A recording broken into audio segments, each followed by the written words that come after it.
यह कहानी एक छोटे से गांव के एक लड़के की है जिसका नाम वीर था। वीर का बचपन कभी भी सामान्य नहीं था। जब वह केवल 4 साल का था तो एक दुर्घटना में उसके माँ बाप दोनों का निधन हो गया। वह छोटी सी उम्र में ही दुख और अकेलेपन से भर गया था। उसकी मासूम आंखों में उन दिनों की उदासी और खो जाने का दर्द हमेशा दिखता था जब वह अपनी माँ बाप को याद करता। गांव के लोग उसे सहानुभूति से देखते थे, लेकिन कोई भी उसकी मदद करने आगे नहीं आया। वीर के पास न कोई दोस्त था न कोई अपना। उसका दिल सिर्फ एक सवाल से भर गया था, अब क्या होगा? जैसे जैसे दिन बीते, वीर ने अपने दर्द को अपनी ताकत में बदलने की ठानी। उसका मन हमेशा इस विचार में उलझा रहता कि क्या वह अपनी परिस्थितियों को बदल सकता है? क्या वह अकेले इस दुनिया से मुकाबला कर सकता है? एक दिन जब वह गांव के पास स्थित जंगल में घूमने गया तो उसे एक पुराना तीर धनुष मिला। वह चौंका क्योंकि इस तीर धनुष से उसे एक संदेश सा महसूस हुआ, जैसे यह उसकी किस्मत हो जो उसे आगे बढ़ने के लिए प्रेरित कर रही हो। उस दिन के बाद से उसने खुद को तीरंदाजी में माहिर बनाने की ठानी। वीर ने दिन रात मेहनत की, हाथों से तीर धनुष बनाए और अभ्यास में डूबा रहा। पहले कुछ दिन उसके हाथों में दर्द हुआ, लेकिन उसने हार मानने का नाम नहीं लिया। उसकी मेहनत रंग लाई और 1 साल बाद गांव में होने वाले एक मेले में उसने अपनी कला का प्रदर्शन करने का निर्णय लिया।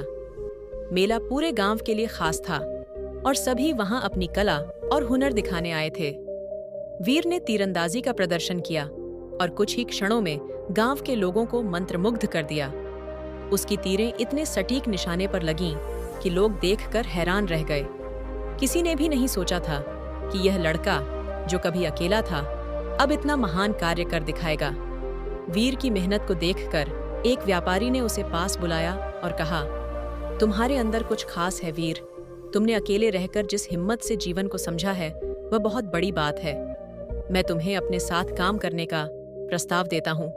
लेकिन वीर ने दृढ़ता से कहा, धन की बजाय मैंने जो सीखा है वह मेरे लिए सबसे बड़ी दौलत है। मैं अपनी राह खुद बनाऊंगा क्योंकि अब मुझे किसी की मदद की आवश्यकता नहीं है। धीरे धीरे वीर का नाम पूरे इलाके में फैलने लगा। लोग उसकी प्रेरक कहानी को सुनते और उससे कुछ न कुछ सीखने की कोशिश करते। वीर का जीवन अब उन सभी के लिए प्रेरणा बन चुका था जो कभी अपने हालात से हार मान चुके थे। उसने साबित कर दिया कि हालात चाहे जैसे भी हों, यदि हमारी मेहनत और आत्मविश्वास मजबूत हो तो हम किसी भी मुश्किल को पार कर सकते हैं। एक दिन जब वह जंगल में अपने तीर धनुष के साथ अभ्यास कर रहा था, उसे समझ में आया कि जीवन सिर्फ संघर्ष का नाम नहीं है, बल्कि यह हमारी मेहनत, धैर्य और आत्मविश्वास के बारे में है। वीर का जीवन एक उदाहरण बन गया था, ये साबित करने के लिए कि अगर आप अपने सपनों की ओर कड़ी मेहनत करें तो कोई भी चुनौती छोटी पड़ जाती है।